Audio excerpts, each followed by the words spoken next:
선생님, 근데 우리가 1월 7일 날 이제 명진 TV 유튜브 방송을 6개월 만에 딱 재개를 했는데, 그 전에 이제 스님께서 1년 반 동안에 내 피를 다 빨렸다, 이제 좀 쉬고 싶다 이래가지고 쉬셨잖아요, 그죠? 그러다가 승려 대회 앞두고 아 이건 꼭 이야기해야겠다 하셔가지고 급하게 방송을 6개월 만에 이제 찍고 내보냈는데, 근데 어쨌든 승려 대회 방송에 대해서 굉장히 많은 사람들이 이제 공감하고, 또 새롭게 이제 불교의 현실에 대해서 또 이해를 하고, 또 그 뒤로 오마이 TV에도 나가시고 시사타파 TV도 나가시고 매불쇼에도 나가시고 이러면서 저희는 이제 뜻밖에도 4만 2천 명대의 박스권에 갇혀있던 구독자 수가 지금 거의 한 9만 명이 돼버렸습니다. 9만 명이 되고, 그리고 한 달 사이에 평화의 길에도 이제 평화의 길에 회원가입을 하면은 스님을 이제 후원하는 것과 같다, 이제 이렇게 다들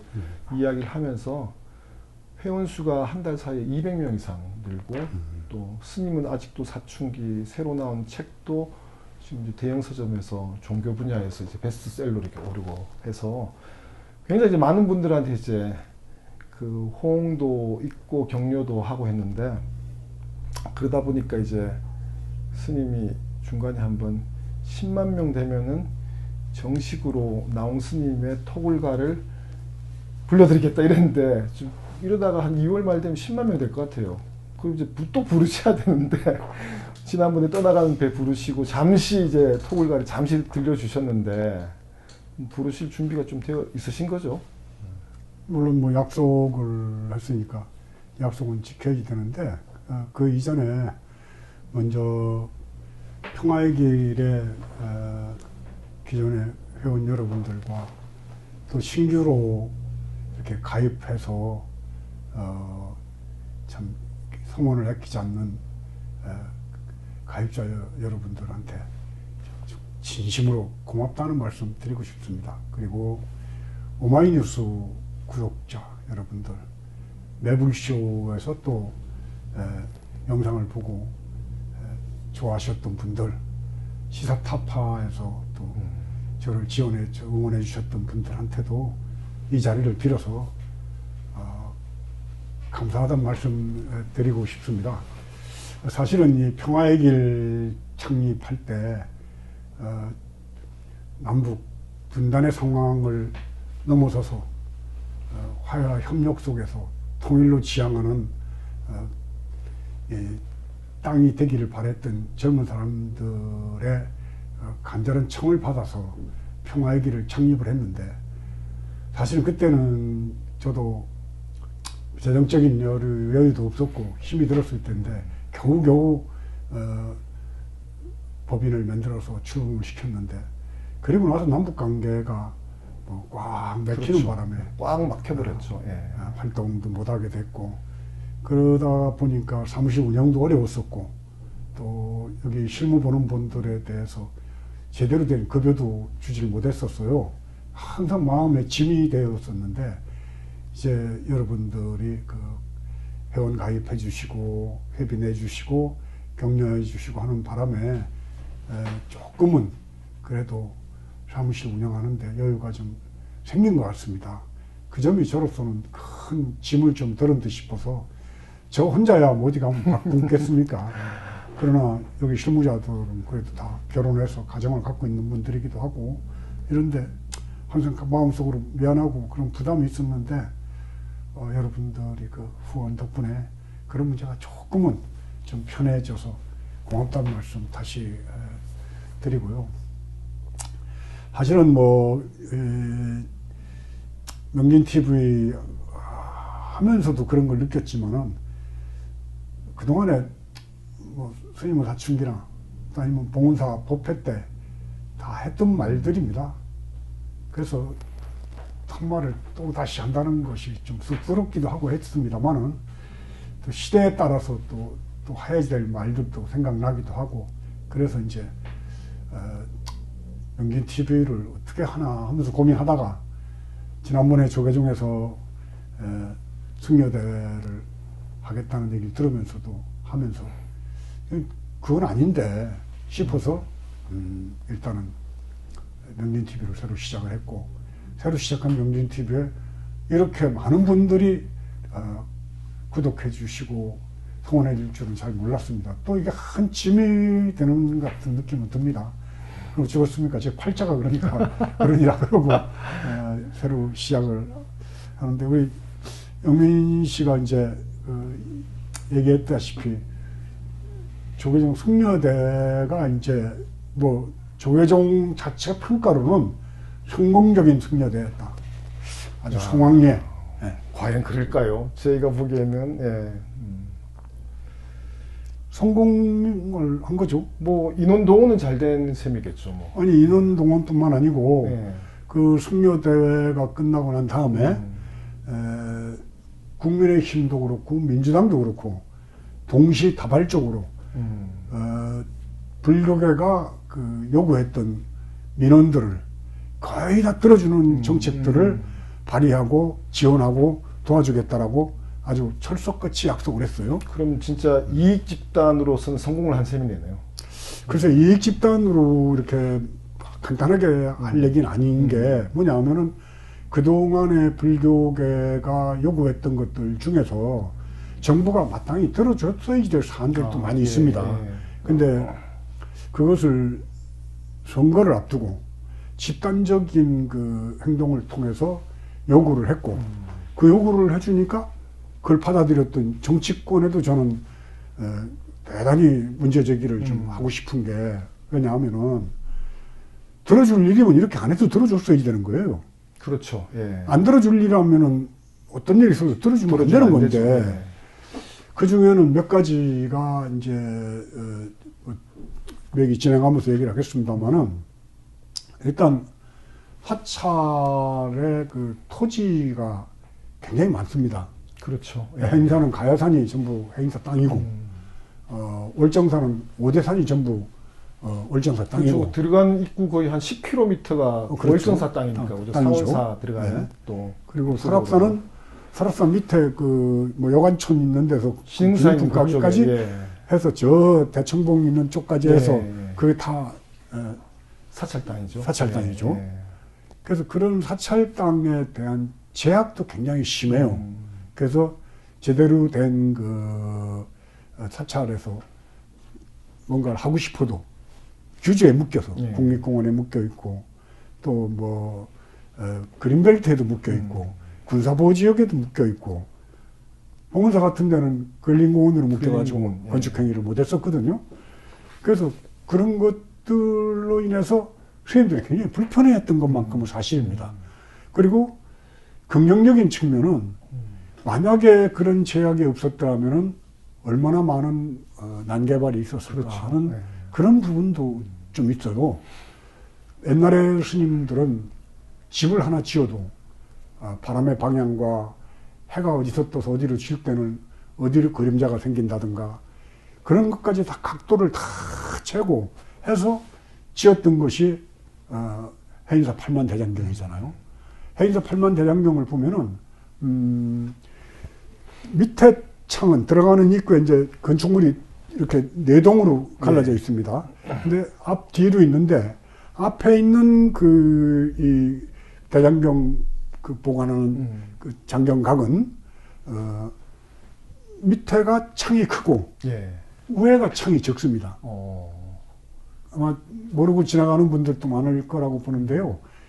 보면은 밑에 창이 크고 위에 건 적어요. 그리고 반대편 건물은 위에 창이 크고 밑에 창이 적습니다. 예, 바람의 소통, 이거 바람이 돌아가는 소통. 그래서 그게 몇백 년이 돼도 팔만 대장경 그 경판이 그렇죠. 뭐 썩거나 좀이 먹거나 또 아니면은 곰팡이가 피질 않거나 하는 이유 중에 하나는 거기에 무슨 뭐 공기청정기가 있겠습니까? 제습기가 있겠습니까? 그럼에도 불구하고 팔만 대장경이 그렇게 오랫동안 상하지 않고 유지되는 데는 옛날 그 스님들의 지혜로운 그 관점, 보는 관점들이 건축에 작용을 하면서 과학적인 그런 분석을 통해서 만들어낸 건축이 팔만 대장경이고, 한 가지 더 잘 모르시는 분들도 있을 것 같아서 제가 설명을 하자면은 아주 고미술에 대해서 전문가였던 분 중에 제 아는 분이 석굴암을 그렇게 설명을 하더라고요. 이 얘기는 저도 깜짝 놀랐어요. 예. 석굴암이 굴이잖아요. 예. 그리고 토암산에서 동쪽을 바라보고 있습니다. 그 동해에서 해가 뜰 때 뜨면은, 예. 춘분과 추분, 그러니까 낮과 밤의 길이가 똑같을 예. 때를 춘분, 예. 추분으로 보잖아요. 춘분과 추분을 사이로 며칠간은 햇빛이 지금 석굴암 말고 그 이제 무너지기 전에 예. 그 석굴암 안으로 빛이 돌아가지고 부처님 그 미간백호라고 그럽니다. 저희들은 예. 이마에 예. 그러니까 보면 부처님 이마에 이렇게 보석 같은 걸 예. 이렇게 박아 놓는데 거기가 미간이 맑아야지 된다고 하는 그런 얘기들이 있어요. 다른 데는 좀 이렇게 거치어도 이 미간이 맑은 사람이 있습니다. 뽀얗게 하얗게. 그 부처님은 하얗다 못해서 거기가 그 무슨 보석이 박힌 것 같이 빛이 났다는 거예요. 부처님이. 그래서 거기다 미간백호에 보석을 이렇게 이제 그 장식을 하는데 석굴암 근처에 포항으로에서부터 저 울진 쪽으로 올라가면서 많이 났던 그 광물이 자수정입니다. 그러니까 우리나라 자수정은 그 강도나 색깔의 영롱함이라든가 그 빛깔의 이쁘고 이런 것들이 세계에서 가장 아름다운 그 자수정 하면은 우리 대한민국에서 나는 자수정, 뭐 북쪽도 마찬가지고요. 근데 그 자수정 광산에 자수정이 전부 다 채굴이 돼가지고 지금 폐광이 다 됐지.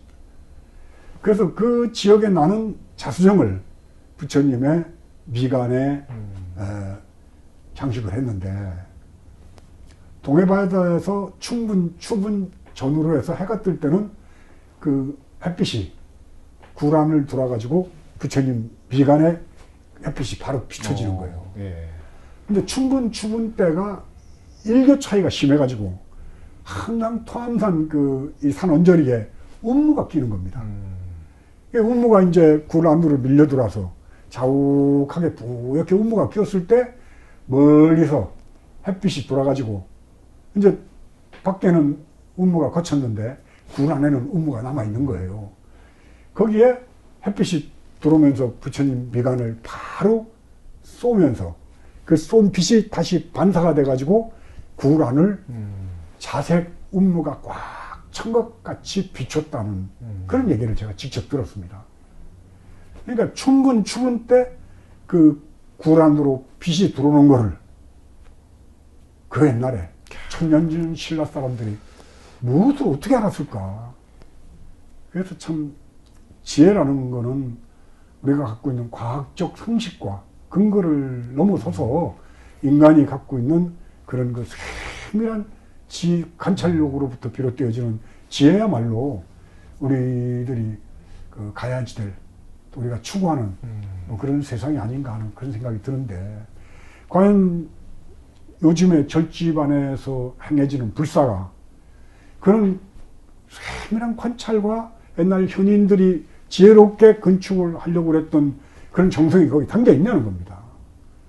걷고 보조고 묻어서 시멘트 칠갑을 해가지고 여기저기다가 큰 부처님 세우고 큰 법당 세우면서 우리는 그 터와 맞지 않는 건축을 통해서 자연을 훼손하고 우리가 보기 거슬리는 건축물을 짓지 않았는가 이런 반성을 저는 그래도 생각 있는 스님들이라면 이제는 해질 때라고 봅니다. 물질 만능과 또 더 큰 거, 더 많은 거 그런 걸 추구하는 세상의 욕심과 함께 같이 달려왔던 게 근데 현대사 속에서 저희 불교의 모습도 그렇게 되지 않았나 하는 그런 반성들 그런 것들을 생각한다면은 나는 국가가 일정한 부분 뭐 이 산림법이라든가 아니면은 공원법이라든가 이런 걸 통해서 제약을 했던 것들이 그렇게 나쁘게만 평가할 부분인가에 대해서 또 한번 우리 스님들이 돌이켜 봐야지 되고 건물을 하나 지어도 그 산세와 또 아니면은 지형과 바람에 부는 방향과 이런 것들을 머릿속에 염두에 두고 건축을 했나, 집을 지었나, 이런 반성까지 한다면은 저는 뭐 불사도 해야지 되고 다 해야지 될 일이지만은, 그러나 그동안에 조계종에 불사했던 내용들을 보면은 저는 유홍준 교수의 신랄한 비판, 그 유홍준 교수는 책에도 썼습니다. 스님들이 절집을 다 베려놨다고. 예수님들의 흔적을 다 지워버리고 그냥 삶의 편리함을 추구하면서 도량을 다 베려놨다는 그런 글들을 보면서 저는 정말 부끄럽고 창피한 생각을 많이 가졌는데, 다른 스님들은 어떤가 모르겠습니다.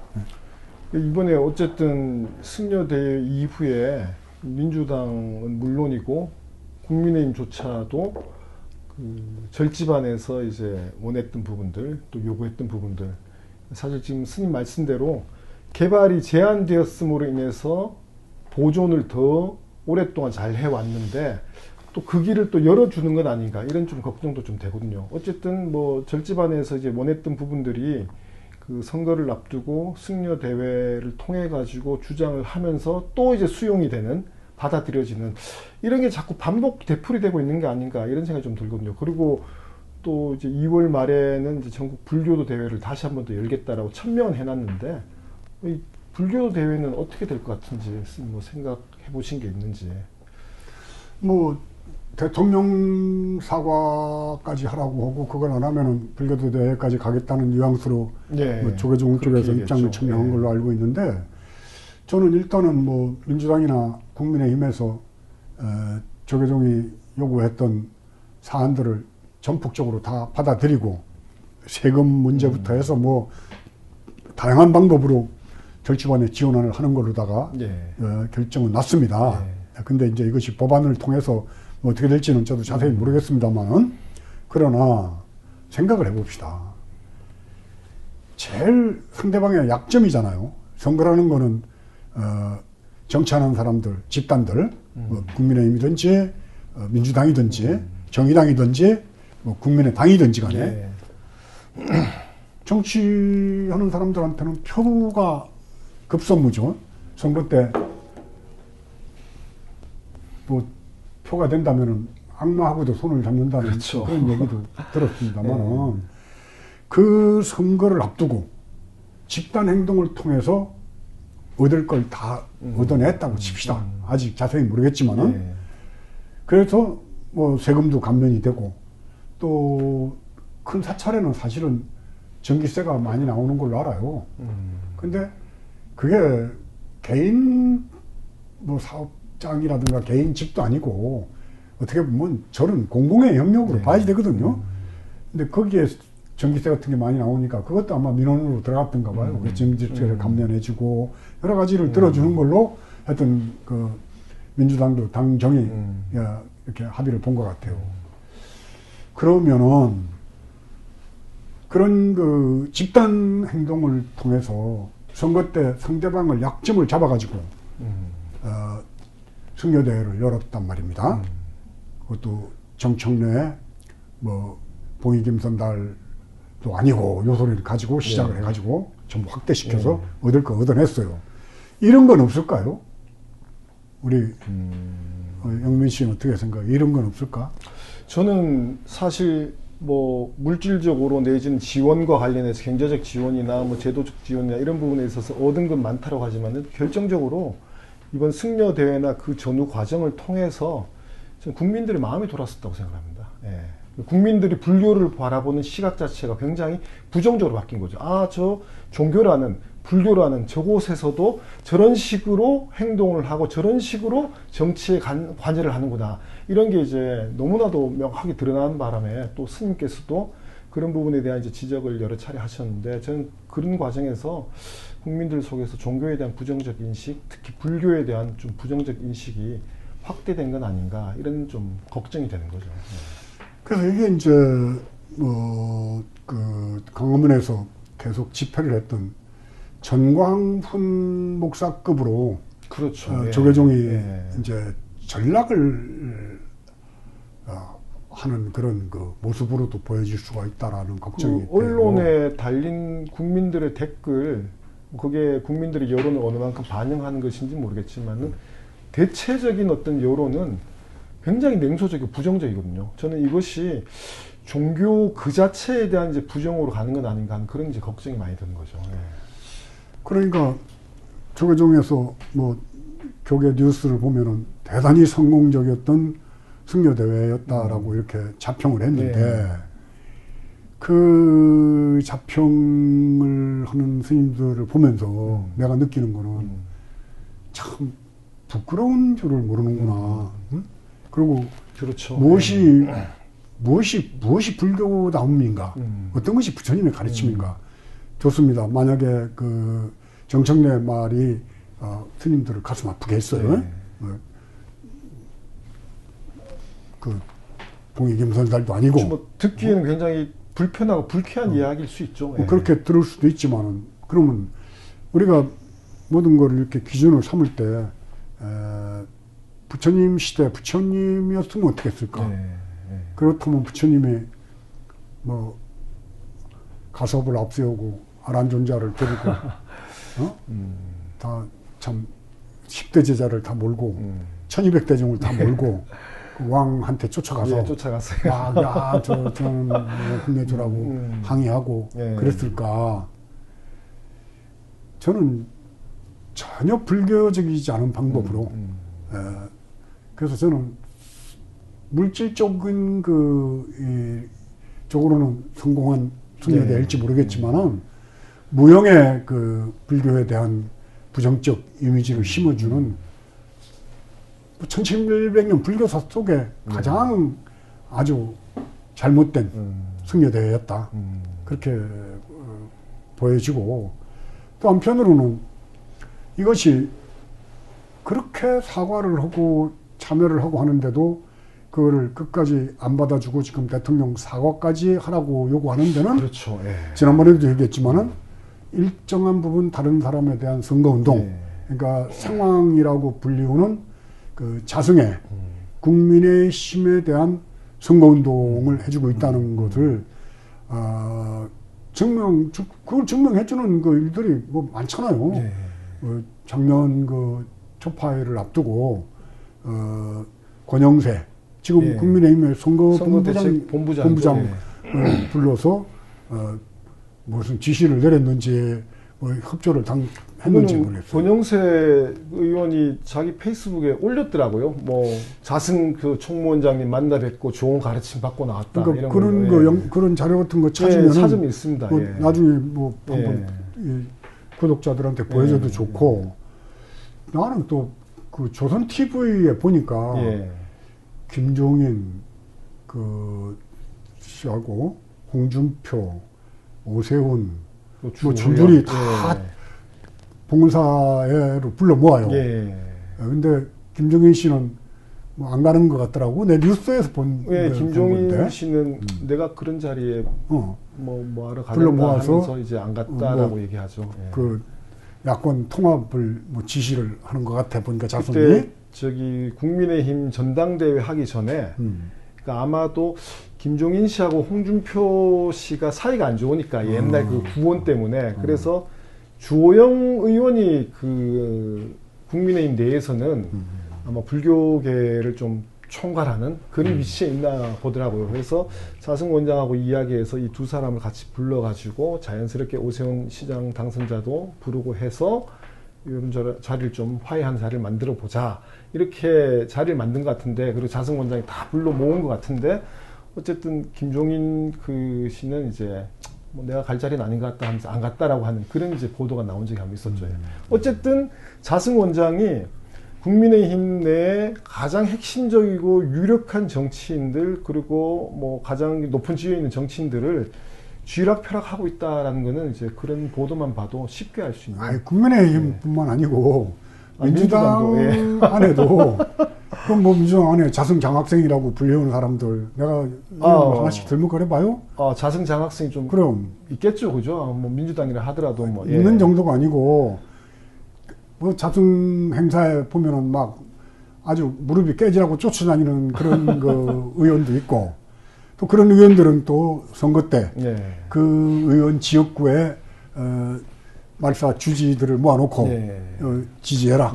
그렇게 하고 뭐 작설차 담은 봉투도 하나씩 준다고 그래요. 아, 작설차 담은 예. 봉투. 근데 예. 거긴 푸르스름하긴 한데 작설차가 아닌 게 많이 들어있다는 그런 얘기를. 작설차가 아닌 푸르스름한, 이렇게 푸르스름하지 않고 좀 낙엽 색깔. 낙엽 색깔의 낙엽 차. 색깔. 그게 적지 않게 예. 지원을 하는데 그렇게 지원받았던 사람들이 이제 자승의 뭐 그 삼보사찰, 예. 순례, 뭐 아니면 동화사에서부터 서울까지 걸을 때, 뭐 마지막에 그 경기도에서 봉은사로 입성할 때는 친노의 핵심으로 불렸던 네. 국회의원까지 거기 그게 이제 대표적인 자승 장학생이죠. 네, 이름은 뭐 얘기를 안 하겠습니다만은. 아니 근데 민주당 의원들 사실 그 뭐 스님도 여러 차례 지적하셨지만 자승 전 원장 같은 경우에 이명박 대통령 당선의 1등 공신 중에 한 명이고 호영호재하면서 그렇게 했던 거를 뻔히 알고 있는데, 그리고 이명박 당선 이후에 노무현 대통령이 어떻게 희생되었는지도 뻔히 알고 있는데, 근데 그렇게 자승한테 이렇게 뭐 줄을 서고 이러는 정치인들이 적지 않다는 게 좀 뜻밖이네요. 네. 그게 꼭 정치적 어떤 올바른 신념이기보다도 국회의원이 되기 위해서는 뭐 그 지역의 스님들한테 도움 받는 것을 거절할 필요가 없잖아요. 거기다 선거 때 선거에 도움되는 경제적인 지원까지 아끼지 않는다면은 뭐 멀리할 필요는 없겠죠. 그래서 저는 일단 정치를 이게 선출직이라는 것이 숫자가 많으면은 손을 안 잡을 수는 없는 그런 정치 형태. 간접 대의민주 주체의 이 체제가 과연 세상을 바꿀 수가 있을까?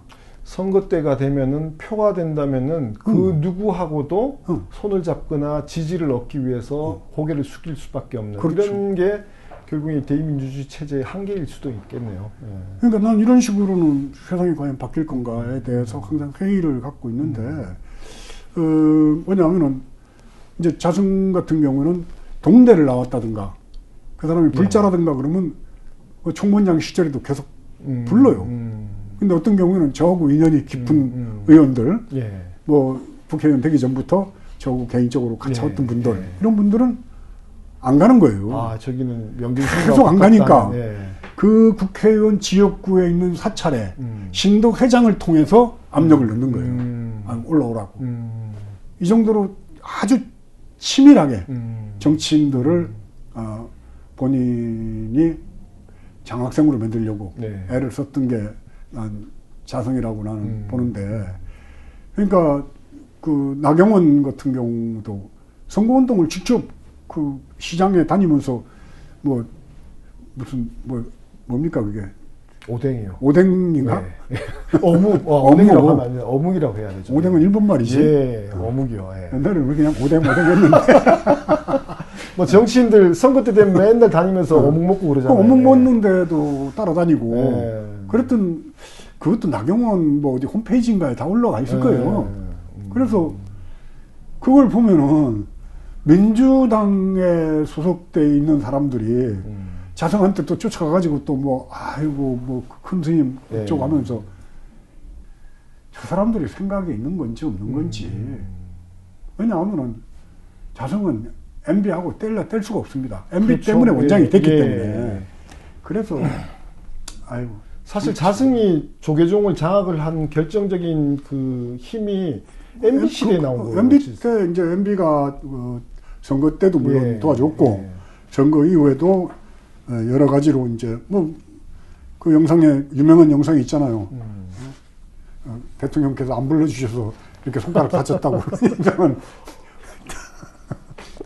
근데 저희가 이번에 이제 구독자도 많이 늘고 또 댓글들도 많이 달리는데 저희한테 그래서 이제 이런저런 이제 제보 같은 것도 들어오는데, 얼마 전에 이제 누가 사진을 보내왔어요. 사진 보내온 게 뭐냐 하면은 자승 원장이 뭐 언제 찍은 사진인지 모르겠지만 어쨌든 최근 사진일 텐데 머리를 기르고 수염을 기르고 이제 승복을 입고 있는 이 사진, 요즘 자승 전 원장이 이런 행색으로 다니고 있다. 그래서 제가 그 사진을 보고 사실 좀 의아스럽기도 하고 좀 놀랍기도 했는데 스님 그 사진 보셨습니까? 머리 기르고 다니는 사진. 아니, 그 사진은 저기 허정 스님하고 예. 도정 스님이 그 대한불교 조계종 헌법부에다가 예. 정식으로 문제 제기를 했어요. 아, 예. 근데 뭐 머리 기르고 이렇게 세속으로 다 다니는 사진. 예. 세속으로 치면 이제 고발을 한 거지. 예. 그럼 왜 그러냐면은 부처님 율장에 보면은 예.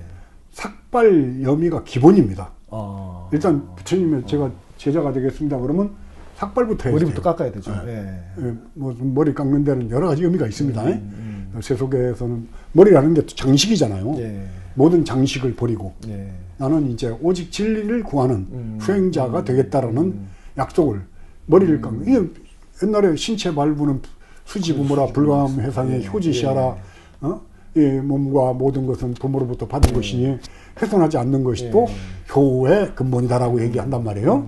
근데 추가해서 머리를 깎는다는 거는 결국은 세속의 인연, 부모의 인연까지 다 끊겠다는 그야말로 처절한 자기 어쨌든 그게 출가의 상징과 상징 같은 같은 그런 건데. 거네요. 예. 근데 느닷없이 머리를 기르고 거기다가 염소꼬랑지 같은 시험지까지 들고 나와가지고 이제 돌아다닌단 말이에요. 예. 그래서 그걸 도정하고 허정 스님이 예. 고발을 했습니다. 헌법부에서 이제 어떤 판단을 내릴지 모르겠지만은 이건 기본적으로 문제가 되는 거예요. 머리 기른다는 거는. 근데 왜 머리를 갑자기 기르고 다니나요? 뭐 내가 보기에는 그 많은 사람들이 거기에 대해서 얘기를 하는데도 불구하고 예. 머리 기르고 다니는 걸로 봐서는 건진법사나 뭐 천공법사한테 무슨 계시를 받은 거 아니냐. 저도 머리를 길러라. 그러면 앞으로 네가 부귀영화를 예. 누리는데 예. 큰 도움이 될 것이다. 뭐 이런 거 아닌가. 저도 그 사진을 봤을 때 승려라는 느낌보다는 스님이라는 느낌보다는 법사 같은 느낌이 딱 들어가지고 아, 이 양반이 노선을 갈아탔나 법사로 바꾸기로 했나 이런 생각이 딱 들 정도로. 아니 법사란 말도 이게 저기 잘못 써가지고 자꾸 그 안 좋은 쪽으로 법사하는데 예. 삼장법사, 현장법사 아, 참 좋은 다 거네요. 법을 예. 구하기 예. 위해서 예. 인도까지 이렇게 가셨던 분들이고 삼장법사는 그 손오공 접팔계 예. 다 데리고 서역으로 가셨던 분이잖아요. 법사란 호칭도 승려의 호칭 중에 하나네요. 그렇죠. 좋은 호칭이네요. 누구 때문에 지금 참 부정적인 이미지가 돼버렸는데. 그 이제 그걸 갖다가 뭐 건진법사 뭐 얼마 전에 뭐 어디서 오마인가 어디서 얘기하다가 그렇잖아요. 뭘 건진법사라고 그러면 어디 가서 빠졌으니까 건졌으니까. 누가 빠졌는지 모르지만은. 아니 똥통에 빠졌던지 오줌통에 빠졌던지 빠진 걸 건졌을까 말이야. 그래서 나는 그런 이 무속 신앙이라는 것이 나쁜 거라고 얘기하면 안 됩니다. 그렇죠. 그래서 아니 무속이라는 것이 결국은 성황당이나 아니면 하늘의 칠성님이나 바다의 용왕님이나 산에 가면 산신님이 있고 이거 자체가 일체 만물에 대한 그 존엄성과 생명성을 주는 겁니다.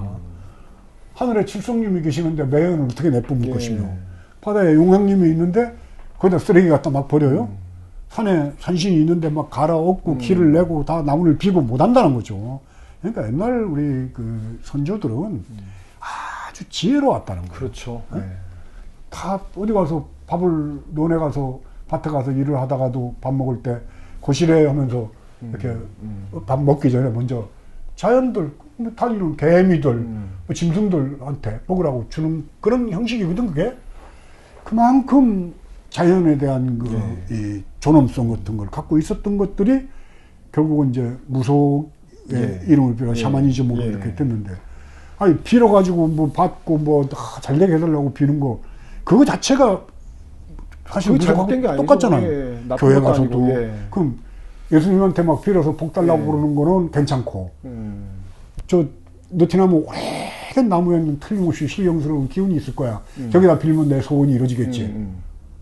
뭐가 그렇게 달라요? 그렇죠. 내가 좋은 일을 해서 좋은 과보로 좋은 일이 생길 거야. 이거는 과학입니다. 논리고. 근데 나쁜 짓 한 놈이 어디 가서 막 도둑질하고 막 별 사기를 다친 놈이 절에 가서 교회 가가지고 시주하고 헌금하고 죄를 용서해 주시고 저한테 좋은 일 좀 생기게 해주십시오. 이거야말로 이게 이제 이게 아주 진짜 무속이죠. 무속이라고 할 수도 무속이 사입이죠, 사입이 진짜. 사입이 지금. 예, 사입이죠. 예. 이런 일들이 절에나 예. 교회에서 뻔뻔하게 이루어지는데 예, 거기에 대해서 예, 비판 안 하고 예. 그냥 무속 신앙에서 예. 뭐 무당이다 그래서 이 폄하하는 태도 같은 거는 음. 꼭 그 여성들을 폄하했던 예. 똑같은 내용으로 같이 봐야 되는 거죠. 무엇도 함부로 그렇게 폄하해서 안 된다. 그러니까 사실은 그런 뭐 무속인 내지는 법사 이게 문제가 아니라 그들이 무엇을 위해서 어떤 내용으로 사람들의 정신을 현혹시키고 사기를 치고 있는가 이게 핵심적인 건데 이걸 뭉뚱그려 가지고 뭐 무속이 문제다 이런 식으로 몰아가는 게 그건 일단은 이제 좀 지금같이 봐야죠. 정치적으로 어디와 결탁을 해가지고 네. 뭐 그런 그 대통령 될 사람들하고 서로 붙어서 무속적인 방법으로 네. 무슨 네트워크를 만드는 걸 뭐 해산하긴 했잖아요. 그렇죠. 네트워크 어느- 뭐 어느- 본부를 이제 거기 뭐 책임자를 수당해서 그게 전부 다 보니까는 그런 사입이 예. 무속인들이란 예. 말이에요. 사입이가 왜 사입이냐면은 진짜 무속으로 이렇게 신으로부터 내림을 받고 예. 그 내림굿 하는 사람들은 아주 무거워요. 네. 그 쉽지 않게 자기들 나름대로의 수행하는 방법이 있더라고 보니까. 근데 이 사입이 이제 무속인들은 어떻게든 해서 정치적인 사람들하고 손을 잡고 자기 이익을 취하려고 한다는 거죠. 사주 봐준다, 뭐 관상 봐준다 이러면서 그렇죠. 사기치고. 네. 그러니까 지금 이제 자승이 머리 기르고 다니는 거는 꼭 윤석열 후보가 그 손바닥에다가 임금왕자 왕자 쓰면 쓴 거. 너는 왕이 될 거야. 이랬던 거와 마찬가지로 머리 기르고 다니면은 너는 큰 대단한 법사님이 될 거야. 이런 그 계시를 받은 것 같아서 누가 그 계시를 줬을까? 아. 나도 안 줬는데 나도 계시 좀 내리거든. 그러면 저기 스님이 보시기에 스님도 좀 계시를 좀 내리신다고 하니까 요번 저 대통령 선거는 어떻게 될 것 같습니까? 스님의 계시에 따른다면. 대통령 선거는 상식적으로 생각을 해야지 돼요. 네. 그러니까 너무 막 복잡하게 생각하면 안 돼요. 정치려고 하지 말고 그냥 네. 상식적으로 생각하자 이거죠. 예. 뭐 지금 윤석열 후보고 이게 우리 저 평양일 TV에서 이렇게 노골적으로 정치 얘기해도 되나? 평화를 위해서 하는 얘기인데 이거 뭐. 나중에 좀 정리를 좀 하고 자를 건 자르고 해. 하고 싶은 얘기 할 테니까. 그냥 나갈 겁니다. 그러고. 아니 여기 저 명진 TV에는 나하고 또 정치적인 입장이 다른 분들도 많이 들어온다고. 뭐 그렇죠. 예. 그러니까 뭐. 그럼 봅시다 한번. 난 뭐 얘기는 하고 싶거든요. 이런 얘기는 좀 지저분하긴 한데 그래도 한쪽에 아주 배가 고픈 사람이 있어요. 예. 뭐 이제 뭐 안 먹으면 막 그냥 숨이 껄쩍 넘어갈 정도의 배고픈 사람이 있어. 근데 여기에 똥이 덕지덕지 묻었다. 반은 똥이고 반은 뭐 이렇게 빵 같은 거인데 네. 그런 게 있고. 음식하고 이제 똥하고 조금 이렇게 뭐 이렇게 같이 이제. 예. 그리고 여기에는 예. 막 흙도 묻고 이렇게 좀 뭐 그런 빵이 하나 있고 두 빵이 두 개가 있는데 먼저 먹어야 돼 무조건. 예. 그럼 여기서 뭘 먹어야 돼? 똥 묻은 거 좀 치우고 이게 흙 묻은 거 좀 지저분하고 좀 털어내고 이거라도 이거 먹어야 될 거 되지. 아니야. 예. 지금 정치 상황이 난 그렇다고 봐요. 아. 누구라고 얘기는 안 했지만. 똥을 먹을 건가? 흙을 먹든 빵을 먹을 건가?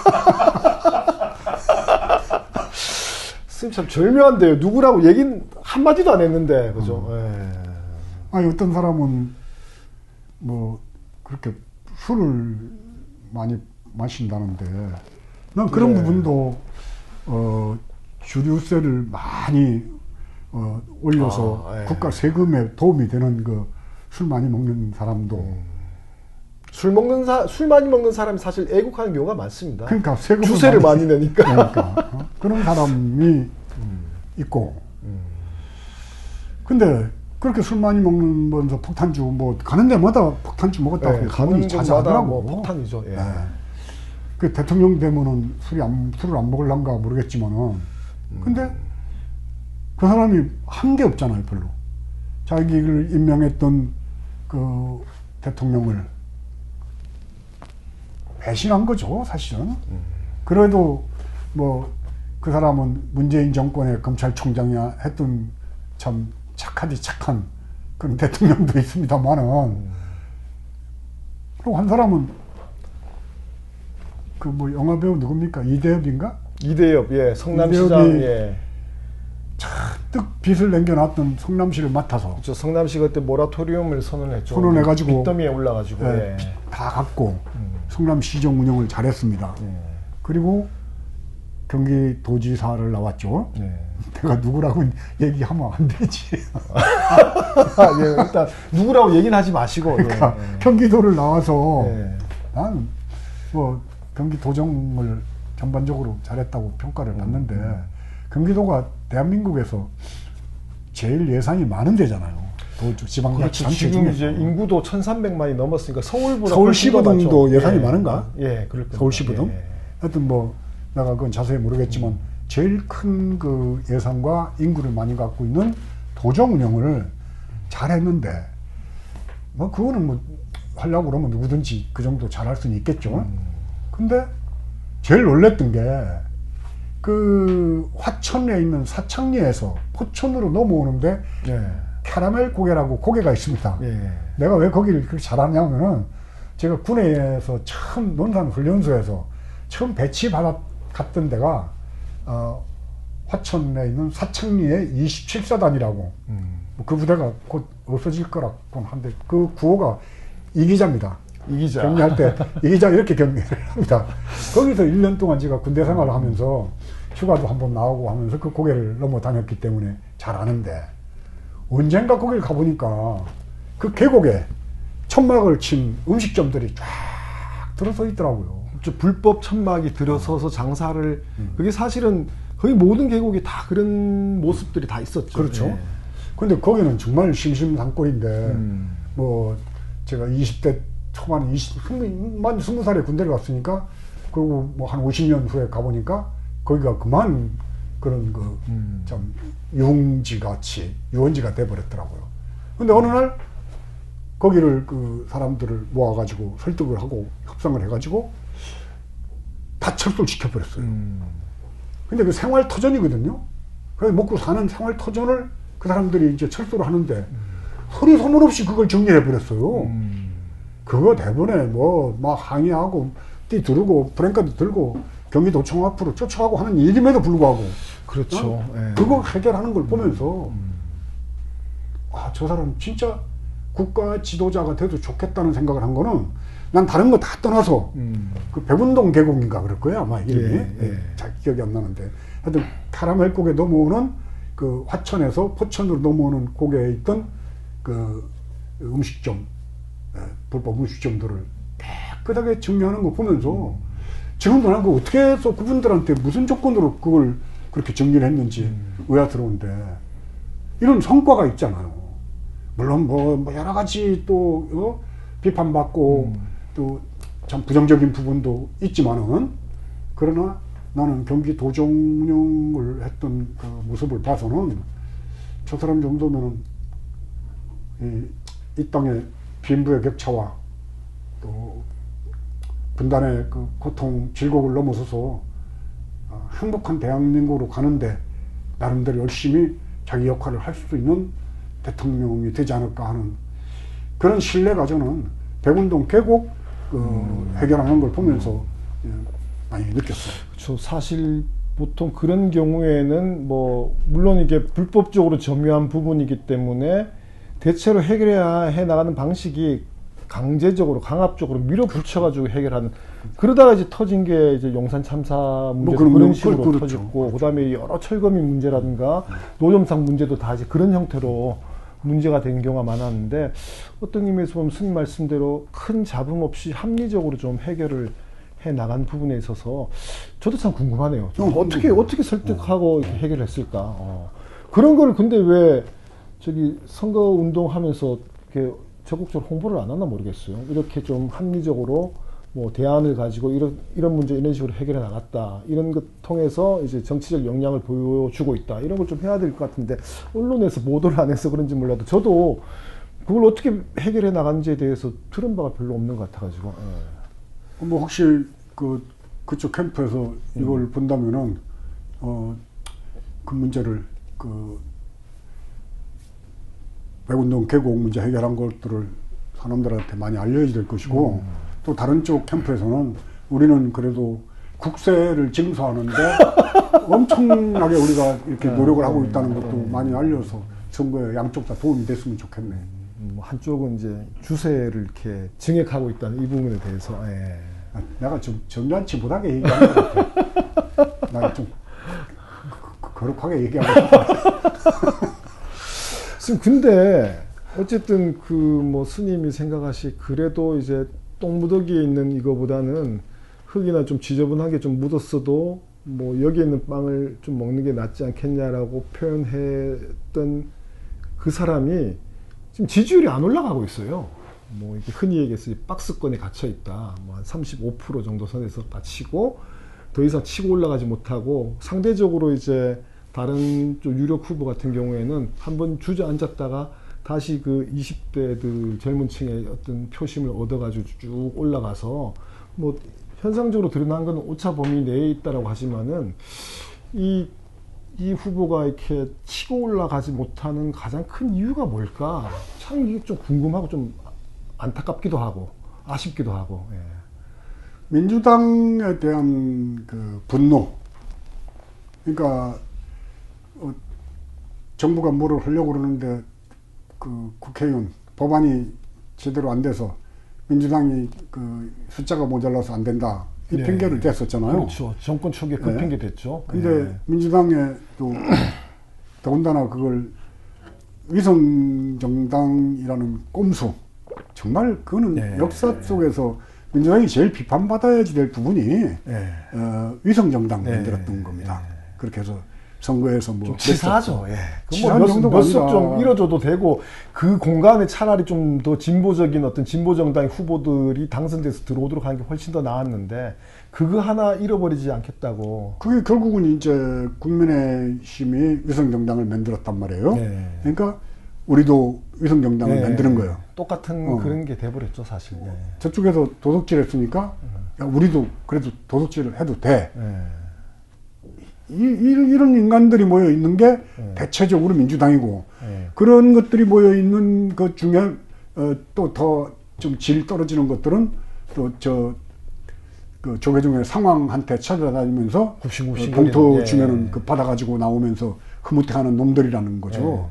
그러니까 그런 민주당에 대한 나도 민주당에 대한 것만 생각하면은 차라리 아이고 저것들 아주 다음 국회에서는 정말 민주당 의원들 저거 뽑아주면 안 됩니다.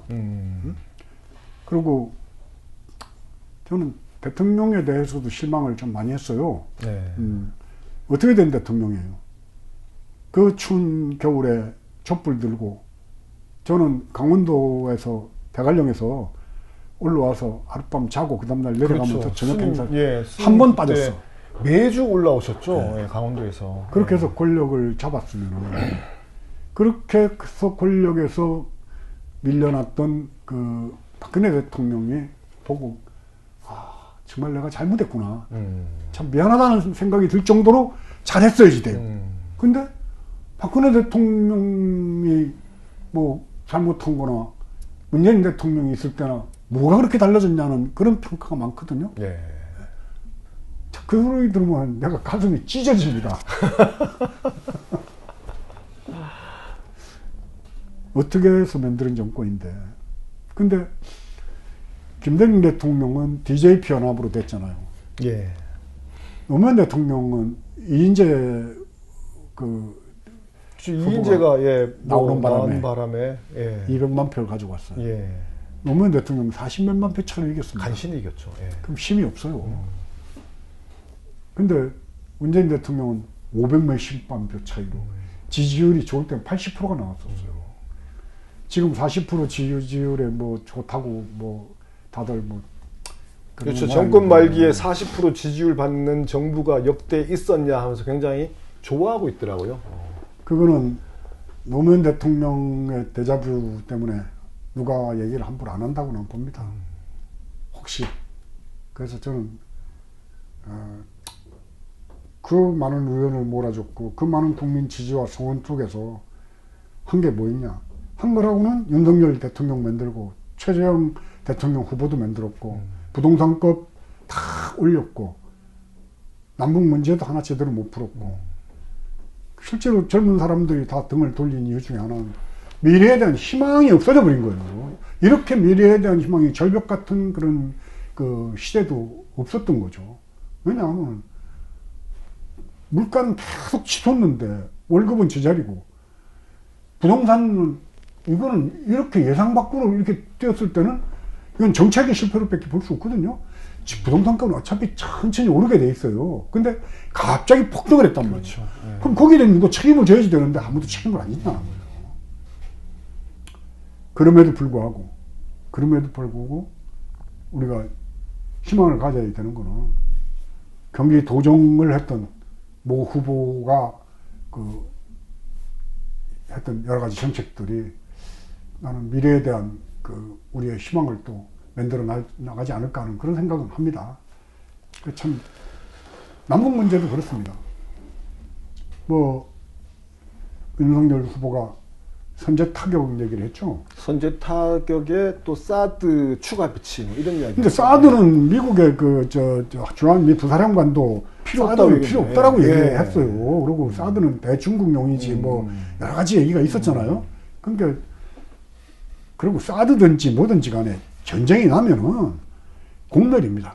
같이 죽습니다. 뭔 소용이 있겠습니까? 의미가. 뭐 남쪽에서 먼저 쳐들어가든지 북쪽에서 쳐내려오든지 간에 한쪽에서 전쟁을 하면은 같이 죽게 돼요. 6.25 전쟁 같이 뭐 백두산 성장봉에 태극기를 꽂고 뭐 이것도 안 되고 뭐 적화 통일해서 남쪽을 뭐 부산 앞바다까지 밀고 내려가자 이것도 안 되죠. 이것도 안 되는 거예요. 왜냐하면 이제 무기들이 내려갈 사람도 없습니다. 다 죽고. 꼭 핵이 아니더라도 그 외에도 대량 살상 무기들이 얼마나 많은데요. 그럼 공멸로 가기 때문에 어떻게든지 해서 전쟁은 안 된다는 전제 하에서 남북 문제를 바라봐야 되는데 꼭 뭐가 똑같으냐면은 이승만 대통령이 북진 통일, 그렇죠. 멸공 통일 그 얘기 계속 주장했죠. 계속 주장했는데 유교 전쟁 나니까 도망가 버렸죠 혼자. 혼자 한강다리 딴 사람은 넘어오지도 못하게 한강다리 끌어버리고 도망을 가버렸단 말이에요. 그 지금도 똑같아요. 막 선제 타격한다, 뭐 사드 배치한다. 그 이승만 대통령 때 멸공 통일, 뭐 북진 통일, 뭐 백두산 상상봉에 태극기를 꽂고 대동강물을 마시고 뭐 이런 얘기나 똑같은 거예요. 그래서 정말 그 실력 있는 사람은 이렇게 어깨에 가다 안 재고 다녀요. 조용히 앉아있지. 싸움도 못하고 힘도 없는 놈이 어깨에다가 일본말로 치면은 뻥을 넣고 일본말로 훅가시를 잡고 이런 얘기도 하죠. 일본말로 여기다 딱 넣고 이러고 다니면 어깨에 휘젓고 다니지. 정말 무술의 고수는 저 사람이 무술하는지 안 하는지도 모릅니다. 걔도 마찬가지예요. 걔도 나도 걔를 옛날에 정말 그 개 키우다가 다시는 이제 내가 반려동물은 키우면 안 되겠다 싶은 그 정이 드니까 그것도 보통 애착이 가는 게 아니더라고. 그래서 집도 절도 없는 사람이 개를 데리고 다녔어요. 어디 갈 때 그럼 개를 데리고 다녔습니까? 그렇죠. 그러니까 이제 개운사 주지할 때는 전에다가 놔두기는 그래가지고 그 아는 분 집에다가 마당에다 묶어놓고 아침마다 가서 개한테 인사를 하고 그만큼 그 개한테 정이 들었었는데 그 개가 참 점잖아요. 개종이 뭐였습니까? 스님 키우던 개가요? 그때? 진돗개. 진돗개. 그래서 얼마나 이 개가 사람 말을 잘 듣냐면은 개가 개가 치즈하고 계란 이렇게 프라이 해주는 걸 제일 좋아해요. 계란 프라이. 그래서 데리고 다닐 때는 음식점에 가면은 걔도 국밥 한 그릇 시켜주고 나도 국밥 한 그릇 해가지고 걔는 뭐 딴 데 밑에다 이렇게 국밥 하나 시켜서 걔하고 같이 뭐 아니 난 사람 대접을 했어요. 뭐 동급으로 살았네요. 스님하고. 그러고 항상 차 뒤에도 싣고 다니고 그랬었는데 걔는 뭐 이렇게 맛있는 음식 지가 좋아하는 걸 놔두고 저게 잘 먹을까? 근데 알 길을 알아들어요. 그래서 이거 먹으면 안 돼. 그러면 방에 들어가 있으면은 방에 들어가서 가만히 보고 있으면은 그걸 쳐다보고 앉아 있는 거예요. 아, 진짜 먹고 먹고 싶어가지고. 먹고 싶은데 참고. 참고 예. 있어요. 그 침을 줄줄줄 흘리면서. 그 나중에 나와가지고 먹어 그러면은 뭐 그릇을 막 박살날 것 같이 달라들어서 먹었다. 근데 이 개는 그 정도로 참을성도 있는 개인데 이제 그 어느 군 법사가 낙산사 근처에 있는 그 개인집에 군 법사가 있을 텐데 스님인데 이제 군인에 가서 법사가 된 분이지. 법사가 된. 예. 그 밥 먹으러 오라 해서 갔더니 그 집에도 그 개를 큰 개를 하나 키우더라고. 근데 제가 데리고 다녔던 개 이름이 이제 그 소운인데 소운. 소운인데 이 개를 데리고 이제 그 집에 가서 들어가니까 그 큰 개가 막 짖는 거예요. 그러니까 그 소운이가 걔는 짖지도 않고 벌써 남의 동네잖아. 남의 동네면은 벌써 그 옛날 말에 똥개도 그 자기 동네에서 뭐 50% 먹고 예. 들어가는 말이 있는데 근데 안 짖어. 그러고는 하면서 가 살살 예. 거기한테. 그러니까 그 덩치 큰 개가 막 짖다가 그 우리 그 소은이가 가니까 자꾸 뒤로 더 크게 짖어가면서 뒤로 자꾸 물러나더라고. 원래 짖는 개들이 보면은 저기 좀 뭐야 두려움이나 내지는 뭐 이런 거를 짖는 걸로 표현한다고 많이 그러죠. 예. 그래서 그걸 보면서도 내가 이 얘기를 왜 하냐면은 대한민국 국방력이 그렇게 만만치 않습니다. 예. 저는 뭐 핵 보유한 거 말고는 어디다 내놔도 그렇게 밀리지 않는 국방력을 갖고 있다라고 저도 얘기를 들었어요. 그러니까 핵은 북쪽이 사용하는 순간 그냥 같이 망합니다. 뭐 남쪽으로 쏘든지 뭐 일본으로 쏘든지 미국으로 쏘든지. 그러니까 핵 사용을 전제로 해서는 같이 공멸로 간다는 걸 북측도 알기 때문에. 예. 그럼 재래식 전쟁 할 수도 없어요 지금. 그래서 북을 선제 타격한다든가. 그 선제 타격을 어떻게 할 거냐는 거예요. 그러면 건진법사가 북이 지금 곧 우리를 것 같아. 공격할 것 같은데 너 타격해. 예. 이런 지시를 받을 난 그런 걱정도 되는 거예요. 예? 그렇죠. 사실 뭐 그게 제일 큰 걱정거리죠. 혹시라도 무속에 의지해서 태기를 하면 어떡하나. 선제 타격에 태기를 하면 어떡하나. 예. 그 8일날 그 대통령 사자 토론 후보들 네. 토론도 미룬 게 여러 가지 설이 있는데 손 없는 날 설도 좀 건진 있고요. 법사가 11일을 해라 딱 그랬던 것 같아요. 그렇고 그렇지 않으면 그걸 그렇게 안 받을 리가 있나요? 그래서 자칫하면은 대한민국이 사회비 무당이 장관도 하고 총리도 하고 이제 뒤에 있다가 앞으로 나올 수 있는 그런 조건들이 갖춰졌다고 보는 거죠. 그래서 보통 큰일이 아니라는 생각이 드는데 지금 근데 아까 전에 그 개는 그래서 어떻게 됐습니까?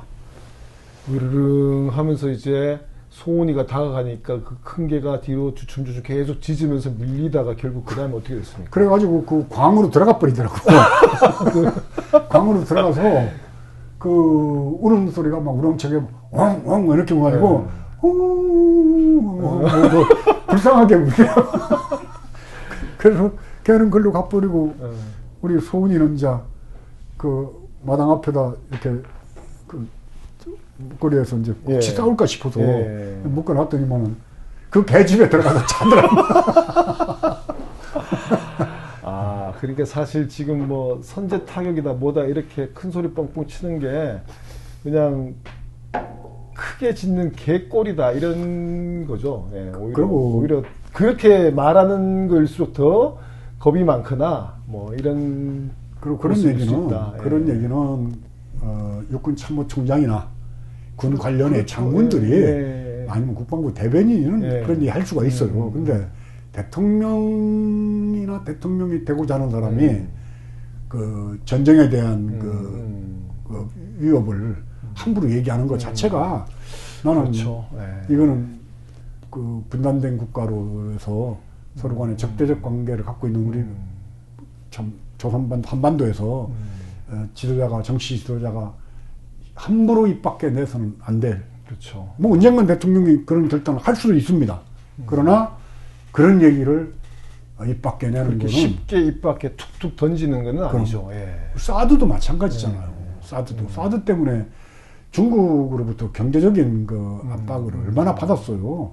그래서 우리나라는 뭐 친중이냐 친미냐 요렇게 요 따위로 이를 가려고는 아주 그 단세포적인 전응화 수준의 이 그렇죠.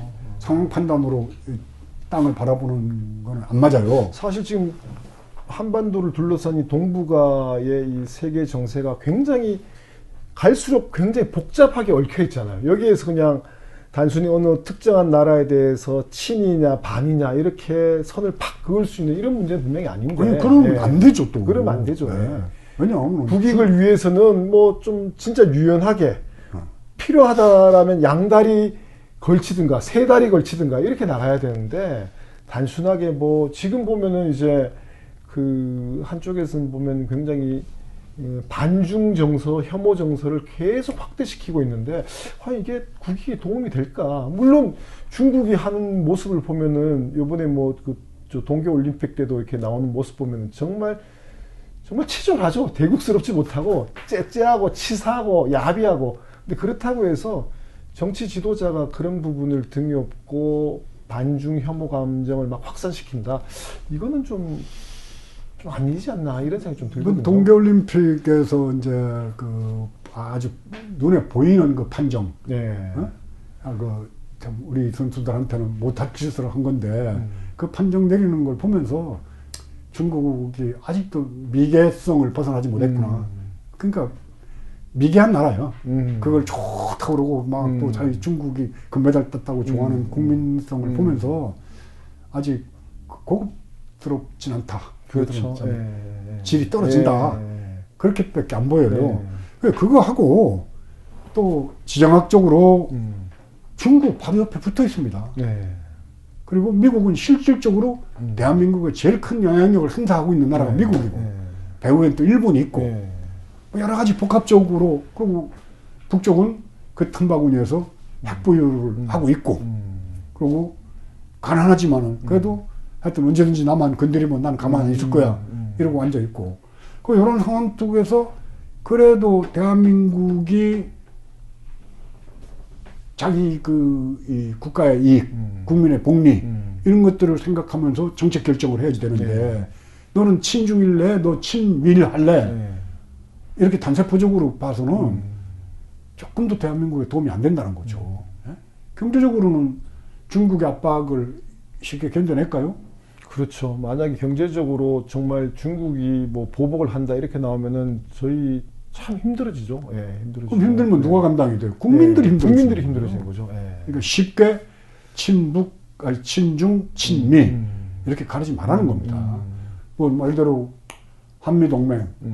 저는 미군이 언제까지 대한민국에 남아 있어야 되는가에 대해서는 뭐 국민들이 다시 판단할 일이라고 생각합니다. 그러나 언젠가는 영원히 자손 만대 수백 년, 수천 년까지 미국이 대한민국에 주둔해야 된다고 생각하는 사람은 없죠. 없겠죠. 예, 아무리 뭐 당연히 보수적이고 없겠죠. 친미적인 관점을 갖고 있는 지금은 사람이라도. 아니지만 언젠가 언젠가는. 나가야 된다 이렇게 다들 생각을 하겠죠. 그럼 그게 언제가 되면 좋겠어요. 빠르면 빠를수록 좋지 않습니까? 이왕 나가야 된다면은. 그래서 그런 시기 같은 것도 뭐 단순하게 빠르면 빠를수록 좋다라고 할 수 없는 것도 이제 중국이 또 있잖아요. 중국도 이 주변 이 국경을 맞대고 있는 국가들한테 하는 거 보면은 우리가 이렇게 믿을 수 있는 나라는 아니에요. 그러니까 최대한 대한민국에 실리를 취하면서 그런 그 실용 노선으로의 외교 관계를 풀지 않으면은 엄청 어려워진다는 거죠. 그래서 거기에 첫 번째가 저는 남북이 화해 협력 속에서 어떤 식으로든지 뭐 꼭 하나가 돼서 통일은 안 되더라도 서로 간에 교류 협력 속에서 이 한반도의 조선반도의 문제를 공동으로 이익을 취하는 그런 그 협력 관계를 갖게 되면은 저는 중국도 함부로 할 수 없을 거고 미국도 함부로 할 수 없을 거고 일본은 엄청 두려워할 것이고 뭐 이런 관계가 되는 것이 저는 가장 바람직한 그렇죠. 네. 한반도의 미래라고 저는 봐집니다. 너무 정치적인 얘기 많이 하고 워낙에 이제 뭐 정치적으로 이제 예민한 시기이다 보니까 근데 어쨌든 지금 이제 대선 앞두고 스님이 대선을 어떻게 볼 것인가 말씀을 해주셨고 그 다음에 그러면 이 경기 성남시장하고 경기도지사 하면서 나름대로 이제 굉장히 행정을 잘 이끌었던 이 후보가 왜 지지율이 올라가지 않는가 박스권에 갇혀서 그 얘기하다가 이제 문재인 정부에 대한 민주당에 대한 쭉 나오는데 그렇게 봅니다. 근데 또 한편으로 보면 지금 뭐 코로나 상황에 어쨌든 이제 재난지원금을 좀 이렇게 국민들한테 어려움에 많이 빠져 있으니까 특히 자영업자들하고 소상공인들 같은 경우에 코로나 방역 때문에 장사도 제대로 못하고 그런 것을 다 감내했는데 그 부분에 대한 이제 보상으로 지원금을 좀 주자라는 부분에 대해서 사실은 이제 민주당 국회의원들 같은 경우에 그리고 후보자도 이제 다 그 부분에 대해서 적극적으로 발언을 하고 이렇게 가야 된다고 얘기하는데 지금 딱 맡고 있는 게 문재인 정부의 홍남기 기획재정부 장관이 지금 딱 맡고 있거든요. 근데 이 부분에 대해서도 지금 어떻게 보면 청와대나 대통령이 별 말이 없어요. 그게 윤석열 검찰총장 때 네. 그 조국 그 법무부 장관, 네. 뭐 추미애 장관하고 막 그 아주 격렬하게 대립각을 네, 세웠을 대립할 때 문재인 대통령이 했던 말이 있습니다. 문재인 정부의 검찰총장이다. 검찰총장이다. 그리고 윤석열을 인정을 한 거죠. 그렇죠. 뭐 사표를 받거나 이제 경질을 하거나 이러지 않고 그냥 품고 간 거죠. 이 그러니까 사람도 나의 우리 문재인 정부의 검찰총장이다. 이렇게 얘기하면서 그 홍남기도 문재인 정부의 기재부 장관인 거죠. 기재부 장관이죠. 예. 그러니까 결국은 뭐 그러다가 잘못하면 홍남기도 아직까지 대선 후보 등록하려고 얼마 안 남았으니까 홍남기도 대선 후보 등록할지도 모른다는 거죠. 그렇죠. 만약에 장관 그만두라라고 얘기하는 거죠. 이 사람이 어디로 튀고 무슨 말을 할지 모르는.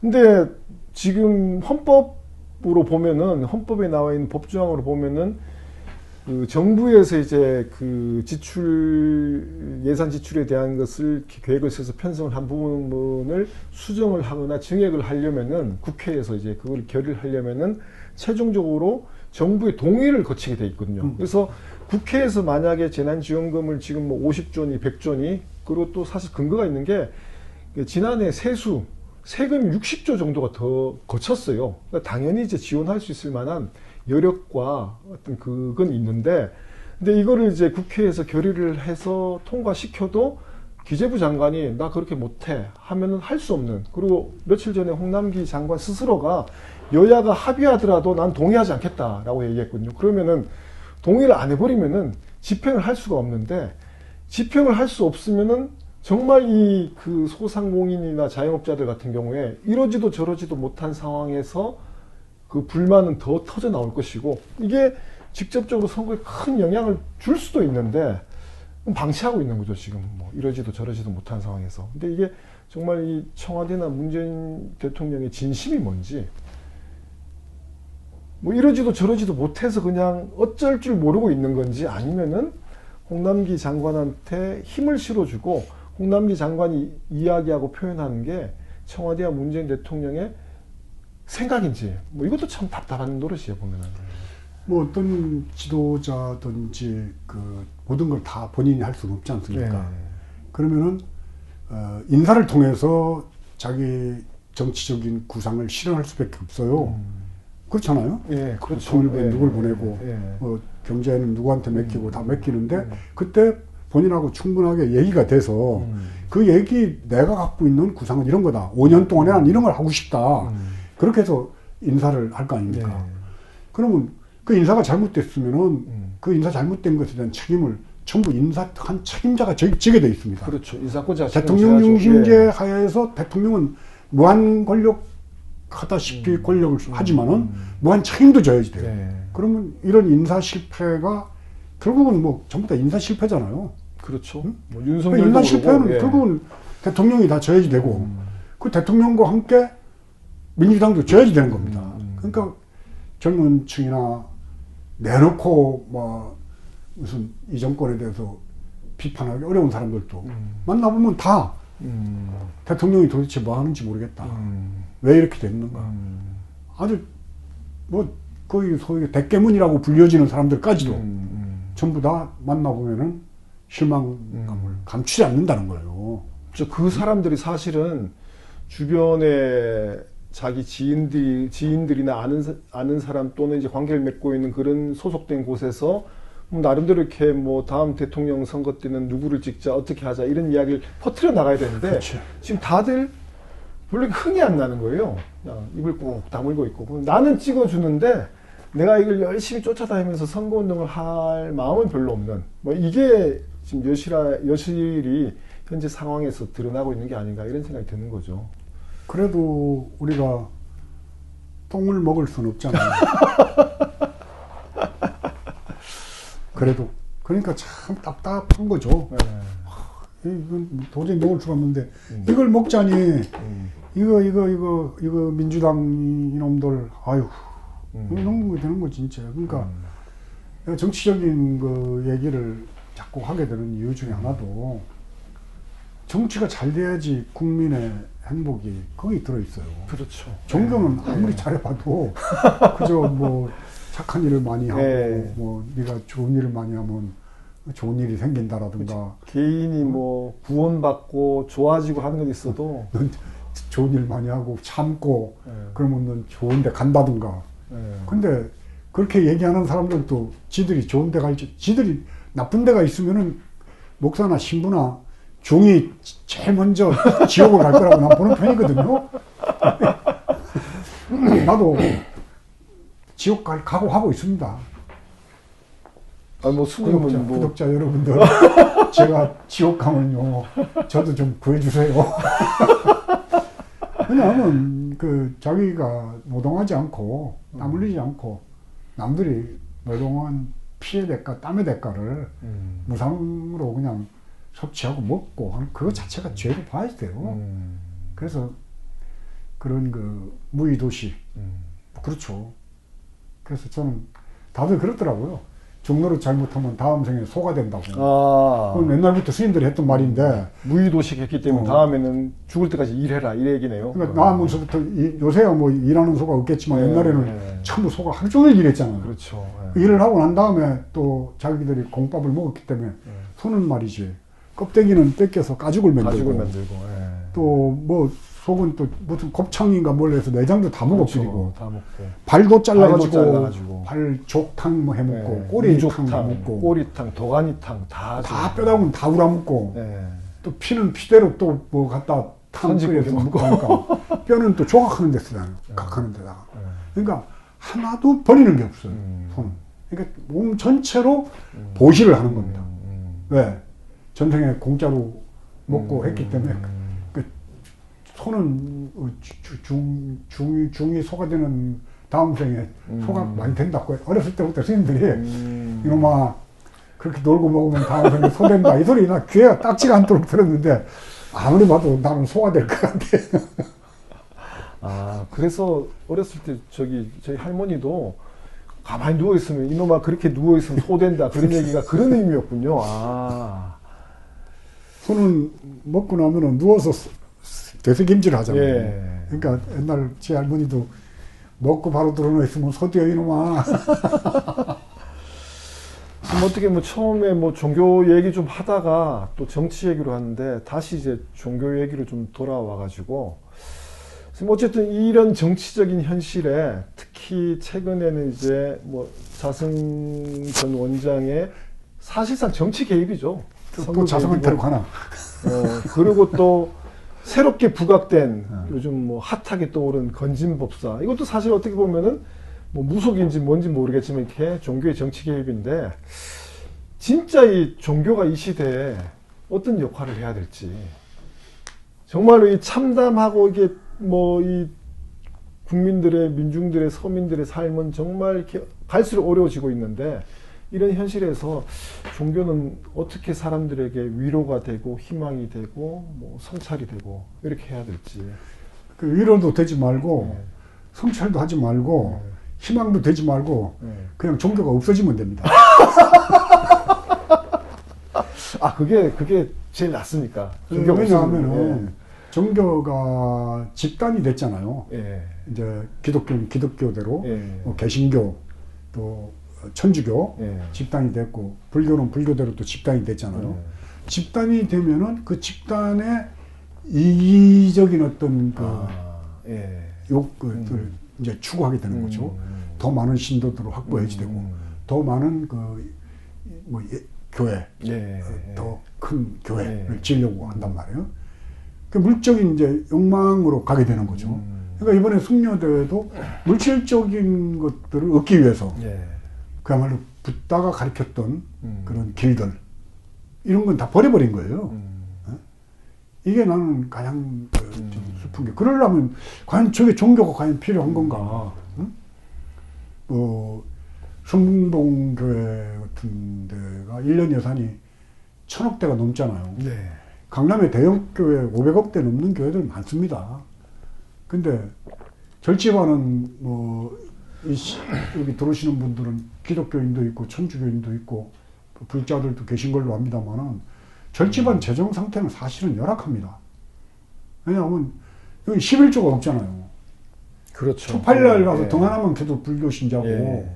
또 정월에 이제 1년 시작하는 정월에 가서 지금 이제 정월 시작해서 보름까지 정월 기도 하는 데 예. 많습니다. 예.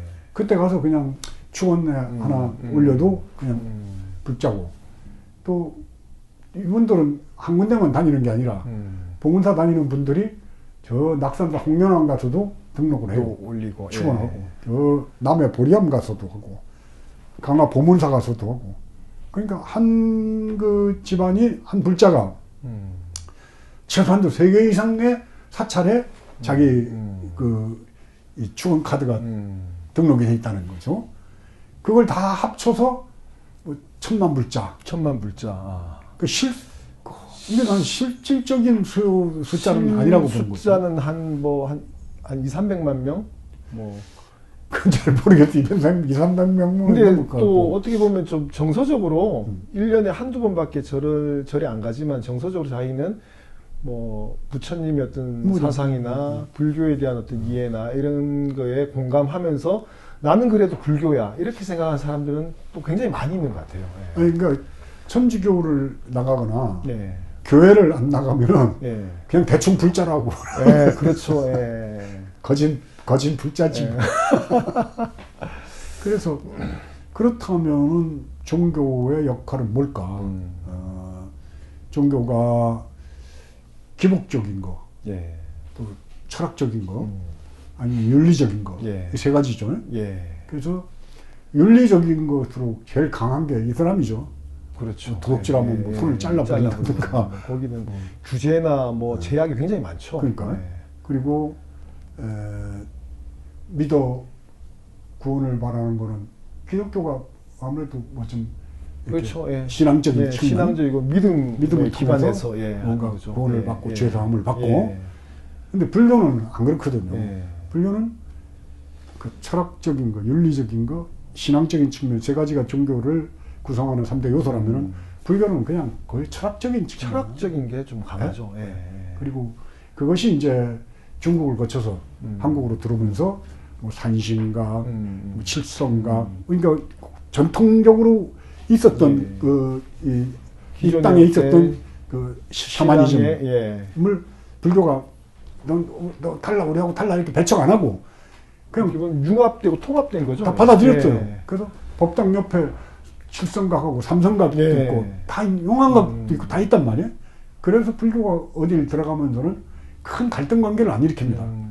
오늘 뭐 우리 땅에 들어올 때도 2차돈의 순교 신라 시대 때 예. 그 통일신라 불교의 예. 꽃을 피웠지만은 한 사람이 그냥 목 비어진 거 말고는 누가 죽었다든가 그렇죠. 뭐 무슨 그런 그에 박해를 비하면 받았다든가 뭐 하는 건 없거든. 천주교 같은 경우는 엄청난 박해를 받았죠. 그렇죠. 들어왔을 때. 예. 그래서 그거는 불교가 갖고 있는 뭐라 그럴까요? 포용성, 포용성 같은 것들이 결국은 갈등 관계를 어느 정도 완화시키면서 들어와서 부처님 가르침만 펼치면 됐지. 네. 뭘 그걸 가지고 적대시하고 박해하고 막 상대적으로 볼 필요가 없다는 네가 거예요. 올리 그게 내가 올리 이렇게 다투는 그런 게 없었죠. 예. 그래서 저는 그런 면으로는 불교는 좀 나름대로 고등 종교가 아닌가 그런 생각을 하고 또 제가 출가도 그래서 하게 됐는데 그런 종교가 지금 시대에 과연 어떤 역할을 하는가에 대한 고민은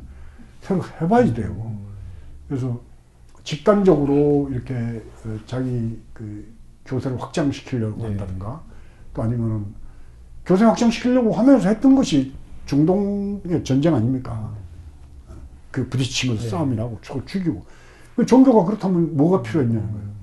이슬람과 유대교의 싸움, 또 신교와 구교의 싸움. 이게 다 영국에서 있었던 뭐 유럽에서 있었던 모든 전쟁의 7, 80%는 종교 전쟁에서 수십만, 수백만이 결국은 그 종교 이름으로 죽어가고 죽이고 했단 말이죠. 그 종교가 왜 필요해요? 네? 어디 가서 착한 일을 하고 남한테 베풀고 그건 기본적으로 사람들 좀 괜찮은 사람들은 다 해요. 교회 안 다니고 절에 안 다녀도 그거 왜 뭐가 필요해? 다음 생에 극락 가고 이제 천당 가는 건데 그건 뭐 갈지 안 갈지 아무도 경험을 못 해봤기 때문에 아니 착한 일 한 사람은 좋은데 가겠죠. 가야지 되지. 가야 되고, 맞죠. 나쁜 일 한 놈은 지옥 가야지 되고. 나쁜 일 한 놈을 돈 받고 보내주는 이런 게 지금 문제죠. 좋은데 보내주겠다고 사기치는 게. 그거는 이제 그렇게 해서 보내준다면은 뭐 하나님이 됐든 부처님이 됐든 그 뇌물 수수 그런 거지. 그럼 안 되죠. 안 되죠. 그러니까 선인성과 악인악과라고 착한 일을 하면 착한 과보를 받고 악한 일을 하면 악한 과보를 받는다는 그 원칙만 갖고 있으면은 굳이 종교 뭐 교회 다니고 절에 다니고 그렇죠. 사실 그 원칙이란 게 뭐 종교 이전에 인류가 살아오면서 대대로 이어져 내려온 지혜의 말씀 같은 뭐 우리 뭐 윗대 뭐 조상들이 다 그 자기 자식들이나 손자들 교육할 때 다 그렇게 이야기하지 않았겠나. 그게 굳이 뭐 종교라고 이야기할 필요도 없이. 그러니까 뭐 세간에서 다들 존경한다는 성철 스님 같은 경우도 절에 와서 불공하는 것보다 지나가는 그 배고픈 개한테 죽 한 그릇 주는 것이 진짜 불공이다. 그러니까 성철 스님이 참 산중에만 계셨지만은 이 세간을 바라보는 그 눈은 지혜롭게 세상에 대한 가르침을 주셨던 거죠. 그 말이 맞지. 그렇죠. 가난하고 힘없는 사람 피 빨아가지고 절에다가 교회에다가 헌금 시주 많이 하면은 그놈이 잘 된다면은 그게 교회고 그게 부처님 가르침이고 그게 무슨 하나님 예수님 가르침이겠냐는 거지. 그래 되면 진짜 세상이 난장판 되는 거죠. 그렇죠. 도리도 없고 정의도 없고 윤리도 없고 하는 이런. 근데 그거를 지금 현재 종교가 사실은 앞장서서 그런 이제 사회적 분위기를 만들어 나가고 있는 이런 상황이니까 그렇게 돼버린 거지. 종교가 필요 없다. 이런 종교라면 없어진 게 낫다. 이게 이제 스님의 부처님 말씀이나 뭐 성경에 나오는 그 예수님의 가르침이라든가 이게 없어져서 된다는 게 아니라 그렇죠. 지금의 이익 집단 같이 되어 있는 종교란 탈을 쓴 이 집단들이 과연 제대로 된 종교의 역할을 하고 있는가에 대한 문제죠. 그래서 학자들은 뭐 가끔 가다가 스님도 뭐 법당을 만들고 절을 하나 어디 터를 잡아서 하라는 분들 많아요. 스님한테. 그렇지. 근데 내가 그걸 안 하는 이유 중에 몇 가지가 있어요. 첫 번째는 여기서 이렇게 온라인상으로 이렇게 말씀. 그렇죠. 여기가 사실 어떻게 보면 명진 TV가 스님한테 법당이죠. 법당이죠. 그렇죠. 그러면 크게 뭐 돈이 들어가는 것도 아니고 또 돈 내라고 막 요구할 수 있는 그런 부분도 별로 없고. 지금 절집안에서 이 유튜브나 이런 식으로 온라인으로 그 설법을 하는 게 이제 대표적인 데가 법륜스님이거든요. 정토에서. 거기는 뭐 저하고 비교 없을 정도로 많은 이제 조직도 잘 돼 있고 한데 저도 역시 마찬가지죠. 아니 뭐 요새 같은 시대 따로 뭐 돈 들여서 불사한다고 법당 짓고 거기 그렇게 할 게 아니라 좋은 뜻을 전하고 좋은 뜻을 받고 서로 공감을 하고 그러면서 그야말로 너도 일하고 나도 일하고 너도 잘 살고 나도 잘 살고 하는 노남에게 세상. 사실은 오늘 10시에 그 노남에게 백규환 선생님 그 노남에게 재단 출범식에 그 갔다가 왔어요. 그래서 백규환 선생님 같은 분들이 가고자 했던 길들, 그 삶의 족적들, 어느 목사, 어느 신부, 어느 스님보든 더 자기 헌신성을 갖고 세상과 이 땅의 평화, 또 이 땅에 서름받는 노동자, 힘없는 사람들과 함께 평생을 살면서 결국 군사정권에 끌려가서 혹독한 고문까지 겪어가지고 80kg 나갔던 그 몸이 40kg로 줄어들 정도로 그렇게 참혹한 세월을 보냈으면서도 굴하지 않았던 그 길이야말로 뭐 예수님이 간 길하고 다를 바가 없고 부처님의 길하고 무엇이 크게 다르겠습니까? 노남에게 더불어 사는 세상으로 가고자 하는 그런 그 발자국, 꿈을 안 버린다면 그것이 종교가 되어야 된다고 저는 생각을 하고 저도 그 길로 가려고 약정을 했습니다. 아무튼 뭐 스님 오늘 오랜 시간 뭐 이 얘기 저 얘기 뭐 재밌게 뭐 수다를 떨었는데요. 오늘 재미가 없을 것 같아. 근데 어쨌든 지금처럼 이제 이기심과 탐욕으로 똘똘 뭉친 이런 종교라면 차라리 없어지는 게 낫고 정말 종교 본연의 가치와 진리를 이렇게 추구하는 그런 부분들이 새롭게 나와야 되고 그런 부분에 있어서 어쨌든 뭐 부족하지만은 명진 TV가 사실은 뭐 스님한테 이게 온라인 법당의 역할을 하고 있는 거죠.